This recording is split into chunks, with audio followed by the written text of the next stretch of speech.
A cruise ship is a small town with cameras, a bill, and nowhere to run. Drop a determined American family into it and something always gives, and it is never the ship. What they did on board, what the crew did back, and the exact number that landed on the account by the last morning. 1. On a porch in Maine, there is a life-size resin frog playing a saxophone lit from the inside. After dark, it glows traffic cone orange. The woman who owns it never bid on it, never wanted it, and cannot get it through her front door. She wanted free wine. That was the whole plan.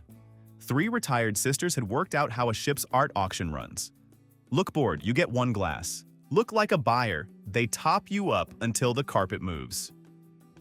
So the sisters became buyers, with a sign language for it.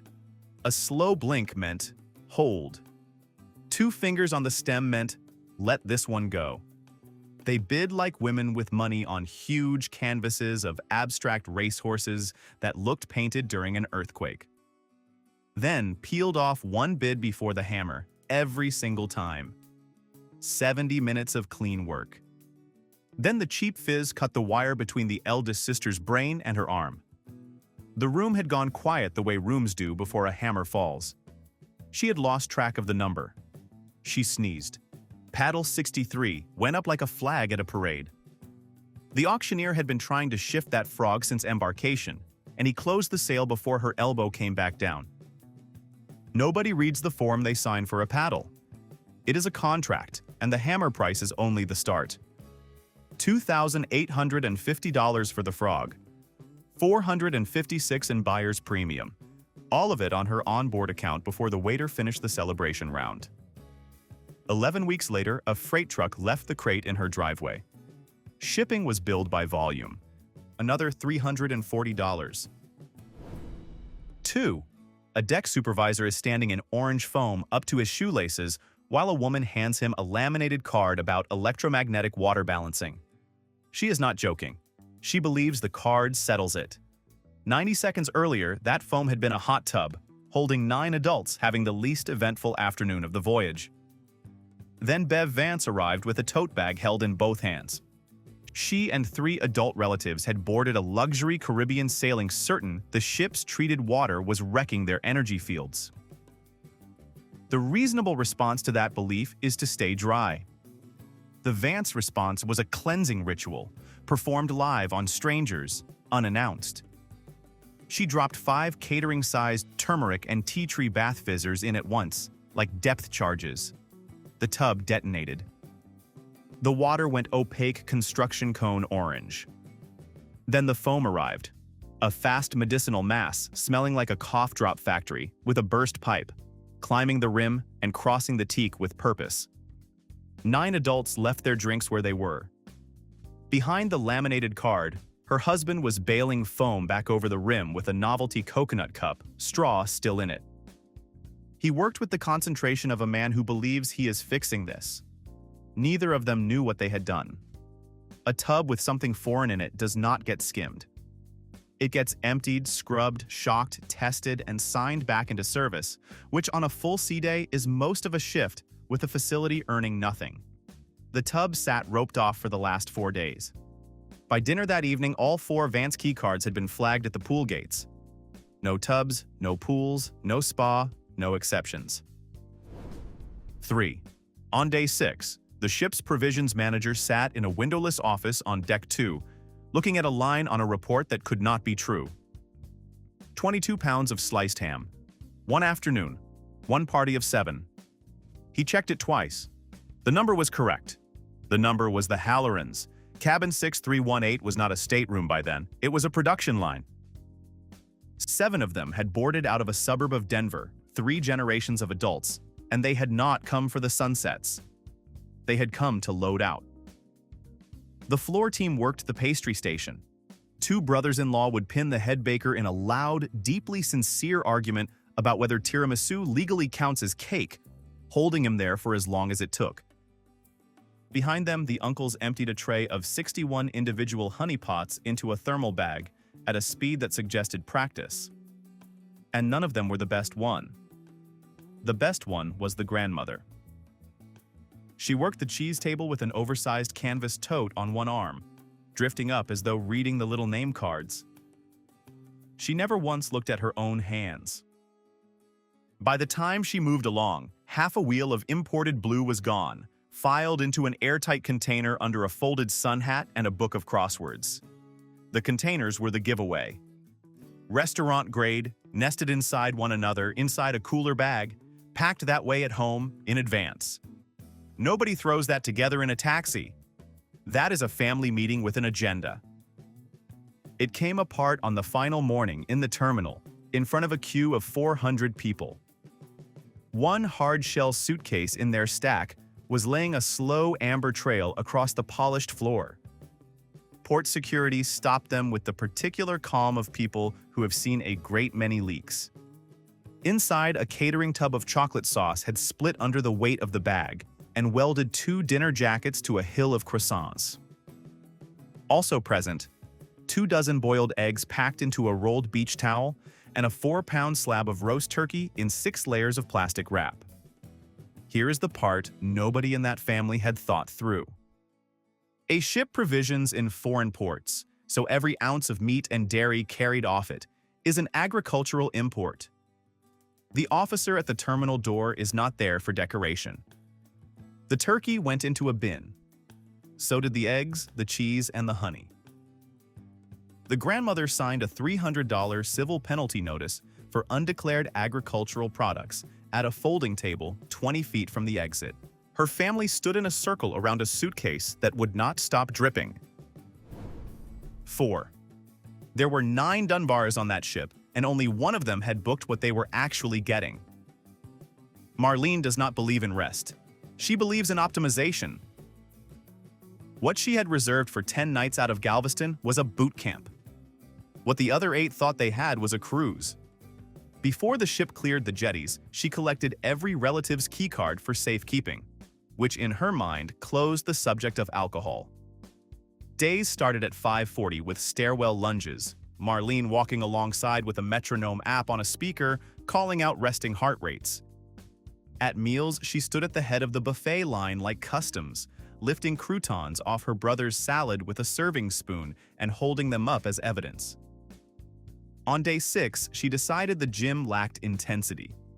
300 people were drinking afternoon tea in the glass atrium when the guitar duo stopped mid-song and started playing something at 140 beats per minute. 8 adults began doing step-ups on the marble stairs, while a woman in the middle of the floor counted them out.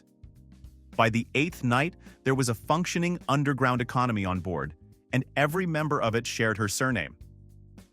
2 brothers-in-law were behind the crew laundry door on deck 4, splitting one cheeseburger, checking over their shoulders like men moving stolen goods. Her brother was at the pool bar with one eye on the stairs, decanting a pina colada into a steel bottle with the word electrolytes printed down the side.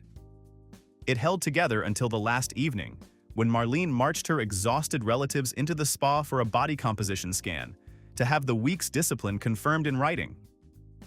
She went first. She had gained 9 pounds. The technician looked at the intake sheet, then over at the wellness station beside the gym. The free herbal infusion Marlene had been drinking by the liter since Galveston was the same sugar-loaded punch they pour into the urns by the pool. Every glass. The scans came to $65 a head. $585 plus $412 in cocktails and room service burgers itemized by day on a statement pushed under her door on the final morning. She carried it to the guest services desk and explained that she had been holding the cards the whole time. The officer turned the page around and read her the line printed at the bottom. Charges follow the stateroom, not the card. 5. The complaint logged at 8:15 on the second morning read, "Unable to locate own cabin due to fog." Not weather fog, machine fog, pumped out by a battery unit taped to a door frame on deck 11, drifting past cabin 11056, across 2 fire zones and into a stairwell. The Kesslers, 4 adults in from upstate New York, had shipped a trunk of stage gear to the pier for a 4-night run down the Mexican coast. It began with glowing plastic tombstones along the frame, then the fog, then a sensor taped underneath. Anyone walking past set off 9 seconds of pipe organ and 1 long wet groan, at a volume best described as structural. A rubber hand on a spring dropped out of the ceiling at eye level. Fog is not a decoration problem, it is a detection problem, and smoke in a corridor pulls a real response team off a real drill. Passengers back from the Martini Bar at midnight took the whole show on the way to bed. When security arrived to dismantle it, Wade Kessler came out of the shower to defend his work. He argued maritime code in a bathrobe and one flip-flop. His own sensor fired behind him mid-sentence. The hand came down on his shoulder, and he screamed at his own installation in front of 2 officers and every neighbor who had waited all week for exactly that. $250 hit the onboard account that afternoon, itemized as a guest-caused alarm response. Everything else moved inside, where the steward spent the rest of the voyage working around a mechanical spider the size of a dinner plate. The fog machine did not go with it. It went into the confiscation locker on Deck 2 with a numbered tag on the handle. They collected it in the terminal on the morning they left. 6. 1 marine barometer, 1 pocket wind meter, 9 laminated frontal charts in a binder with tabs. That is what Dale Pell packed for an 11-night repositioning crossing onto a ship carrying navigation equipment worth more than his house. Dale, a retired flight instructor from New Hampshire, did not trust other people's instruments. On day 5, his barometer showed a small dip. A crew member was standing 11 feet away. Dale did not ask the crew member. Dale called a family meeting in the ship's library and announced that a storm of historic size was forming directly ahead. The line knew. The line was saying nothing because a casino does not earn during a panic. The Pells did not keep it in the family. They felt a duty. 2 of them took over a terminal in the internet cafe and printed 260 flyers about something they had named Cyclone Barnaby. Hand-drawn wave diagrams, a bar chart of nothing, scanned very slightly crooked, pushed under every door on decks 9 and 10 between 4 and 6 in the afternoon. On a crossing full of people who already sleep badly, that spread like a struck match.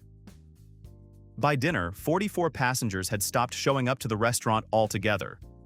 The theory was that a formal dining room is the last place you want to be when the sea comes for you. They carried hard rolls and foil-wrapped cheese wedges out of the buffet by the armful and stacked them in their cabins. One retired couple forfeited a shore excursion deposit for the next port because Dale had told them the ship would not be making it. He ran his command post out of the aft observation lounge in a reflective orange vest. He worked off 4 sheets of flip chart paper taped to the lounge window, on which he had drawn an Atlantic that no ocean has ever agreed to. Briefings at 10 and at 4. He put the bar's pretzel bowls on rations, on the grounds that resupply was now impossible. His wife was found near the lifeboats, lashing 9 loungers together with phone charger cables and the belts off 4 bathrobes. Building a raft? For the luggage. When security turned up with a chief officer who had clearly been awake a very long time, nobody was removed. Dale was invited to the bridge to show the captain his data. His family applauded. They believed he had won. He climbed the stairs like a man going up to collect an award. On the bridge, the captain asked him politely to open the laptop. This is where 4 days of maritime heroism came apart in roughly 9 seconds. Dale had refused to buy the $24 a day internet package on principle because he was not going to be robbed at sea. His weather program had therefore never pulled a single byte off a satellite. Not on day 5, not on day 6, not once. What he had been reading, hour by hour, with a pencil and a completely straight face, was an offline training scenario he used to run for student pilots. Archived data, a hurricane that came ashore in 2011. There was a button in the corner of the screen that said Restart Scenario. Outside the bridge windows, flat sea, no wind, sun on the water, and a man on the bow photographing nothing at all. 4 days, half a ship, weather that was 15 years old. The Pells were not seen in a public room again, and their 44 followers spent the next morning carrying hard rolls back down to the buffet without meeting anyone's eye. The internet cafe meters printing by the page, straight onto the folio. The man who would not pay $24 for a day of internet was billed $169 for 260 sheets of Cyclone Barnaby. 7 weeks later, a letter came from the line's guest conduct office. One paragraph. It noted the incident on his record and thanked him for sailing. 7. 9 degrees to starboard. That was the request, put to a bridge officer at sunset, because the light was washing out a coral silk blouse. Rosalind Petrie had packed 9 matching sets of ivory linen for 6 adults. She had boarded a ship carrying 3,000 people on the understanding that all of them were set dressing. On the first afternoon, she bought the photo package for $499, unseen. That is how the business works. A gallery team shoots tens of thousands of frames a week and sells the folder before one exists. Then she competed with the people filling it. Her first production was Embarkation Afternoon, Main Lobby, the staircase everybody climbs because the elevators are full of carts. She held it for 52 minutes. She moved her relatives a quarter inch at a time for the light off the glass elevator. Behind them, a wall of hot, lanyarded people stood in a line to the gangway, hating her personally. A crew member asked her to clear the walkway. Rosalind lifted one hand off the shutter, palm out, the international gesture for later, and did not look up. What ended the shoot was a porter with 40 suitcases and a delivery window. The tripod went one way, the bag went the other. 2 lenses took the marble stairs on their own. What she got was one gallery portrait of 6 people in ivory linen. Over her right shoulder, in sharper focus than any of them, a man in an inflatable dinosaur costume from the deck party. Perfectly still, looking straight down the lens. She had it enlarged and framed before looking at it properly. $180, no returns on a personalized print, and the dinosaur went home in a cardboard tube. 8. By day 4, nobody in that family had been in the pool. Nobody had finished a book. The aunts flinched when a waiter came near with a napkin. Grown men were climbing 6 flights of stairs rather than take an elevator because they had been told the elevators had cameras. The elevators do have cameras. It did not make the stairs any shorter. This was a 10-night sailing they had all paid for, and it was being run like a border crossing. The route went like this. A rum and coke ordered at the casino bar on deck 5 reached the pool deck on deck 9 in about 4 minutes. Bartender to a corner table to the floor behind a fake potted palm beside the cashier's cage. Palm to a scrubbed-out squeeze bottle of aloe gel. Aloe bottle up the stairs at a fast walk into a plastic cup held by somebody's aunt. Communication was a folded newspaper on the table. Face up meant go. Turned over meant a bartender was watching the till. No phones because phones leave a trail. All of it had been designed by Curtis Bellamy, a retired county tax assessor from outside Sacramento, and all of it existed because a cruise line had told him no. The rule is simple, and every line has a version of it. If one adult in a cabin buys the unlimited drinks package, every adult in that cabin buys it, because otherwise one package quietly feeds 4 people. Curtis took this as an insult aimed at him personally, so he bought exactly 1 package for himself and spent 3 weeks before sailing building a system to water 10 relatives for free. There was a document. There were assigned roles. There was a rehearsal in a kitchen in Sacramento with a bottle of iced tea. 7 days of it. Adults on their hands and knees under cocktail tables. Warm mojitos passed through the gap in a stairwell railing. Nobody taking ice, because ice meant a second trip. Nobody sitting still for longer than 4 minutes. On the last formal night, they were in the dark aft corner of deck 16 in the wind, splitting 1 vodka tonic into 3 paper cups from the coffee station. That is when the food and beverage director walked out of the shadows with 2 security officers. Everybody stopped moving. One nephew tried to get the aloe bottle inside his shirt, and the bottle was open. He spent the rest of the evening in a dinner jacket that smelled like a fruit stand. The glass in his other hand went across the teak in about 4 pieces. Somebody was already doing arithmetic on a fine. Somebody else was working out what it costs to be put ashore in a foreign port. The director did not raise his voice. He looked at Curtis and asked whether tonight might be a good night to tell them. 10 heads turned. Curtis took a long, unhurried sip of a legally purchased single malt. Here is the part that finished them. At 10 past midnight on embarkation day, before a single case had been unpacked, Curtis had gone down to guest services. He asked them to strip the drinks package off 9 of the 10 cards in his booking and kill the app access that goes with it. There is a form for that. On the form, he wrote Wellness Reset. He had bought all 10 packages 3 months in advance. $6,180. Top tier, everybody covered. Then, he switched 9 of them off before the ship left the pier. The line had known since the first afternoon, because a drinks package is not a sticker on a card. It is a flag on an account, and every pour is scanned against it. One account on Deck 5 was buying 11 drinks an hour. 9 other accounts, paid in full, had recorded nothing at all. He thought his relatives had gone soft.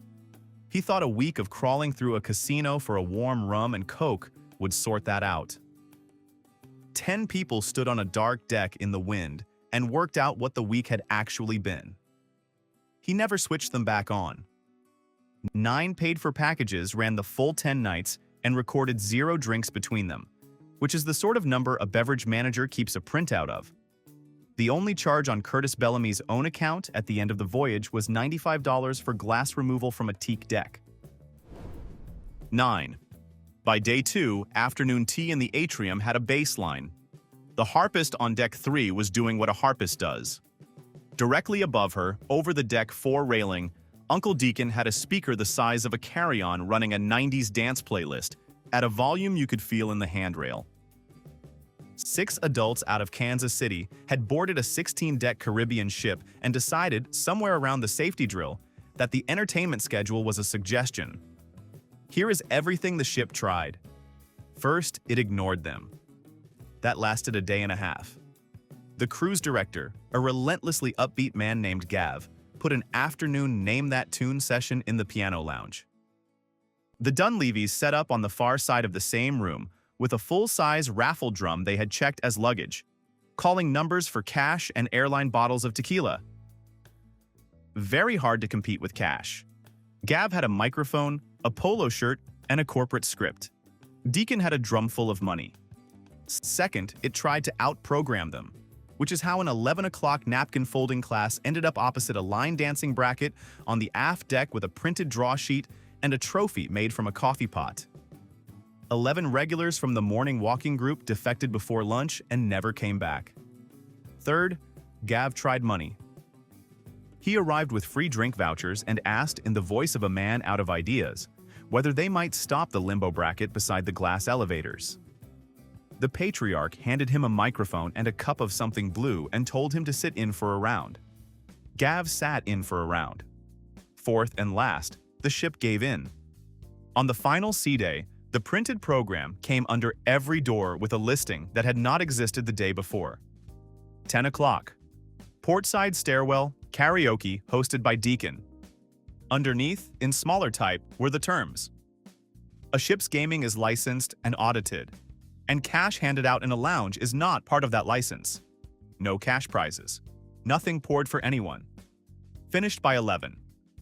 The tequila came off their own minibar after that. $286, itemized on the folio at disembarkation. For the last 2 nights of the cruise, 6 adults from Kansas City turned up in a stairwell at 10 o'clock sharp on a schedule and gave away their own liquor to whoever came. 10. From the ship berthed alongside in Bridgetown, you could see it without binoculars. People were taking photographs. 2 connecting balconies on Deck 9, portside, strung end-to-end with orange builder's twine, carrying the working wardrobe of 5 adults from Boise, 4 pairs of soaking jeans, 2 bath towels that never should have left the pool deck, enough socks to recrew the ship. The Halversons had come aboard a 10-night sailing having agreed in the airport that nobody was paying $22 for a laundry bag. They came prepared. 200 feet of twine, carabiners, a knot chart, They rigged off the railings, the deck chairs, and, at one point, the bracket of a wind sensor. On day 4, a written warning came down from the bridge, delivered by an officer who did not sit down. The captain did not care how it looked. He cared that a wall of wet denim off the port quarter was putting a soft blank spot in the aft radar return. They moved the line 18 inches inboard and carried on. Then a squall came through at lunch. The twine let go at the aft end, and about $1,100 of clothing went into the water in 6 seconds. Anything that leaves a ship sideways is a bridge problem before a laundry problem. It gets logged, and somebody sits with camera footage to be sure what hit the water was denim and not a person. That took 40 minutes. What was left went ashore in ship's laundry bags next morning. $22 each, 4 of them. 11. Rule 1 was that nobody outside the family was to be told anything. Ray Whitlock had spent 9 months writing an immersive murder mystery for 13 adult relatives to play across an 8-night sailing. He had decided that explaining it to the crew, or to the 3,000 strangers sharing the ship, would ruin the atmosphere. So nobody explained anything to anybody. That one decision is why the Whitlocks of Phoenix read, to everyone else on board, as 13 people conducting an actual feud in public. It is also why not one of them noticed the real problem. On the 4th afternoon, in Costa Maya, the script called for Uncle Denny, the man cast as the guilty party, to vanish. Denny vanished. The ship blew for departure, the gangway came up, and Denny was not aboard. The family was thrilled. They took a table in the atrium lounge and toasted his commitment to the material. To understand why none of them walked 20 feet to the guest services desk, you need the 3 days that came before. On day 2, a woman stood up in the middle of the main dining room and pointed across the table. She announced at full volume that somebody had put something in her soup and that everybody present was a witness. She took out a tray of glasses on the way up. Then she said one sentence about a will, addressed to a man named Vernon, straightened her dress, and walked to the dessert station. A massage therapist found a note taped to the hot stone warmer, written in red nail polish, demanding a ransom for a diamond nobody had reported stolen. The spa closed the sauna for 2 hours while somebody senior decided whether it was a threat, and 11 appointments were moved. In the casino, Whitlock relatives held furious whispered arguments behind the roulette tables and passed each other brown envelopes stuffed with novelty banknotes. That is a room whose cameras exist for the sole purpose of watching people pass each other envelopes. Security spent the better part of 2 days on all of it. So when a man went missing in Mexico, his family read it as good theater. They spent 2 sea days searching, checking lifeboats, buying bartenders drinks in exchange for information nobody had, and trying doors marked crew only. Ray told a security officer, without a trace of embarrassment, that Denny was the most committed man he had ever cast. Denny was not committed. Denny was on a couch in Phoenix with the ceiling fan on, watching a fishing show, with 13 phone numbers blocked. He had spent 3 days being handed index cards on a ship he had never wanted to be on. When the gangway opened in Costa Maya, he walked down it, took a taxi to the airport, bought a one-way ticket, and told nobody. Here is what makes it worse. Every passenger scans out and scans back in at the gangway. That is not decoration, it is the count the ship sails on. And the second Denny failed to scan back aboard, the officer of the watch knew. The port agent was notified. A passenger status report went to shoreside authorities at 6:40 that evening, with Ray's name on it as the family contact. It sat there for 4 days while Ray was telling people about range and dedication. Any Whitlock could have asked at the desk and been told in 9 seconds. Nobody asked because asking would have spoiled it. In Fort Lauderdale, an officer with a clipboard read Ray the line from the report. Then he explained that the passenger in question had walked off in Mexico on the 4th, of his own accord, and was not the ship's problem. The Whitlocks were held 2 hours and were the last 13 people off that vessel. Denny's suitcase had come out of the hold in Costa Maya and gone into the port agent's storeroom. It was still on the shelf when the ship called there again 3 weeks later. 12. Night 1 was a 75th birthday. Night 2 was a 40th wedding anniversary. Night 3 was a promotion to regional sales director that had not happened. Night 4 was the safe return of a dog that had never been missing. By night 5, the Kirkbrides of Tulsa were toasting a mortgage they had paid off 11 years early, which was also not true. 8 adults had worked out on the first evening that saying the word birthday to a waiter produced a small chocolate torte, a lit candle, and a song, Free. What they had not worked out is that a celebration at sea is a product. It has a price and a code, and every occasion a waiter is told about gets typed against the table before the torte leaves the galley. The free version is for the ones booked in advance. Nothing the Kirkbrides announced had been booked in advance. They went back to the cabin that first night and built a schedule. They wrote it out. They assigned occasions to nights so nobody would celebrate twice. For 6 evenings running, 6 waiters walked out of the galley with a dented cowbell and sang to 8 people about something that had not happened. The family ordered extra appetizers and sat in the applause of strangers clapping for a mortgage. The tables around them heard the cowbell for the 5th night in a row and began to develop opinions. What nobody at that table noticed is that the head waiter had stopped looking annoyed on night 3, which in a dining room is never a good sign. He had 4 nights to prepare. On the last formal night, the Kirkbrides declared a surprise engagement and sat back for the finale. It arrived on a trolley. A display cake the size of a car battery, painted foam under icing that nothing would cut, wheeled out ahead of 19 crew with pots, pans, and wooden spoons. They formed a closed ring around the table and held a chant nobody sitting inside it recognized, at a volume that stopped conversation on 2 decks for 9 straight minutes. Then the head waiter leaned in, warmly, and told the table they were welcome to order mains the moment the cake was finished. The folio came under the door on the last morning. 7 celebration packages at $79 each.